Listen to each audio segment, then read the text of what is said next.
Começa agora o JB.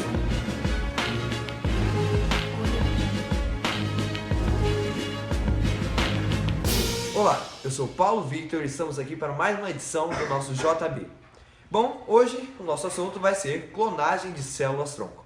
Mas você me pergunta, o que é clonagem? Vou te responder. Clonagem é um mecanismo comum de propagação de espécies e plantas de bactérias. Um clone é resultado deste processo, e é sempre bom lembrar que ele sempre vai ter a mesma aparência e o mesmo DNA do ser que foi clonado. Bom, e para nós aprofundarmos um pouquinho mais neste assunto, vamos com a nossa correspondente Larissa Kerr. É com você. Oi, Paulo, e galera! Hoje eu vou falar um pouquinho mais sobre o processo de clonagem reprodutiva. A grande notícia que a Dolly trouxe consigo foi justamente a descoberta de que uma célula somática de mamífero, já diferenciada, poderia ser reprogramada ao estágio inicial e voltar a ser totipotente. Isso foi conseguido transferindo o núcleo de uma célula somática da glândula mamária da ovelha que originou Dolly para um óvulo enucleado que, surpreendentemente, começou a comportar-se como um óvulo recém-fecundado por um espermatozoide. Isso provavelmente ocorreu porque o óvulo, quando fecundado, tem mecanismos, que para nós ainda é desconhecido, para reprogramar o DNA de modo a tornar os seus genes novamente ativos, o que ocorre no processo normal de fertilização. Sabemos que não é um processo fácil. Dolly só nasceu depois de 276 tentativas que fracassaram. Além disso, dentre as 277 células da mãe Dolly, que foram inseridas num óvulo sem núcleo, 90% não alcançaram nem o estágio de blastocisto. A tentativa posterior de clonar outros mamíferos, tais como os camundongos, porcos, bezerros, um cavalo e um veado, também tem mostrado eficiência muito baixa e a produção muito grande de abortos e embriões mal formados. Pela primeira vez, a bezerra brasileira foi clonada a partir de uma célula somática adulta em 2002, porém ela morreu com um pouco mais de um mês. Ainda em 2002, foi anunciada a clonagem do Copycat, que foi o primeiro gato a ser clonado a partir de uma célula adulta. Para isso, foram utilizados 188 óvulos, que geraram 87 embriões, e apenas um animal vivo. Na realidade, experiências recentes com diferentes modelos animais têm mostrado que a reprogramação de genes para o estágio embrionário, processo que originou Dolly, é extremamente difícil.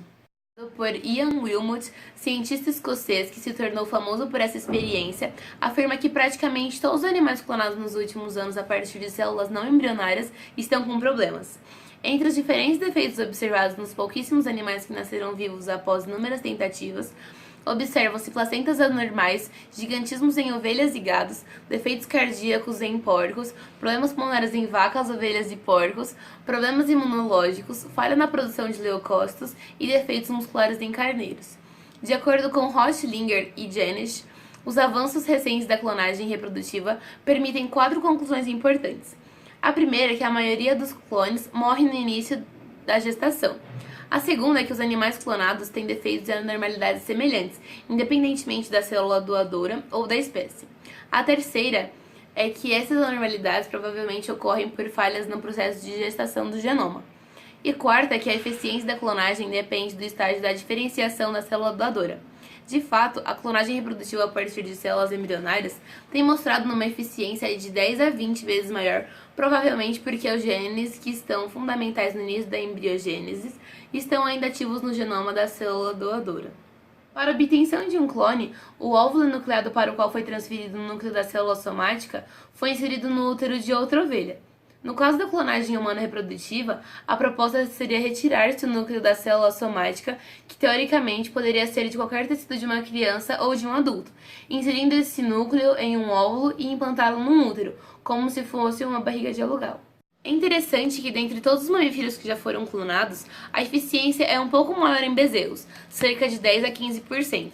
Por outro lado, um fato intrigante é que ainda não se tem notícias de macaco ou de cachorros que tenham sido clonados. Talvez seja por isso que a cientista inglesa Anna McLaurin afirma que as falhas na reprogramação do núcleo somático possam constituir uma barreira intransponível para a clonagem humana. Mesmo assim, pessoas como o médico italiano Antonini ou a seita dos realianos defendem a clonagem humana, procedimento que tem sido proibido em todos os países. Na realidade, em documento assinado em 2003, as academias de ciência de 63 países, inclusive o Brasil, pedem o banimento da clonagem reprodutiva humana. O fato é que a simples possibilidade de clonar humanos tem sucedido discussões éticas em todos os segmentos da sociedade, Por que clonar? Quem deveria ser clonado? Quem iria decidir? Quem será o pai ou a mãe do clone? O que fazer com os clones que nascerem defeituosos? São uma questão que estão sempre em pauta. Na verdade, o maior problema ético atual é o enorme risco biológico associado à clonagem reprodutiva. No meu entender, seria a mesma coisa que discutir os prós e os contras da libertação de uma medicação nova, cujos efeitos são devastadores e ainda totalmente incontroláveis. Apesar de todos os argumentos contra a clonagem humana reprodutiva, experiências com animais clonados têm nos ensinado muito acerca do funcionamento celular. Por outro lado, a tecnologia de transferência de núcleo para fins terapêuticos, a chamada clonagem terapêutica, poderá ser extremamente útil para a obtenção de células-tronco. Bom, pessoal, esse foi um pouquinho mais sobre o processo de clonagem. Espero que vocês tenham entendido. Paulo, é com você. Muito obrigado, Larissa Kerr, por suas informações. Bom, e apesar de tudo que nós falamos, tudo que a Larissa mencionou, bom, ainda existem pessoas que são contra esse tipo de clonagem de células-tronco. 63 academias ao redor do mundo ensinam e pregam que isso é errado. Por quê? Talvez passar as características de uma pessoa para outra, você não pode doar isso. Clonar, eles entendem que é errado. Então, qual é a sua opinião sobre isso? Deixe sua opinião e a defenda. Muito obrigado pela atenção de todos. Essa foi a edição 1 do JB.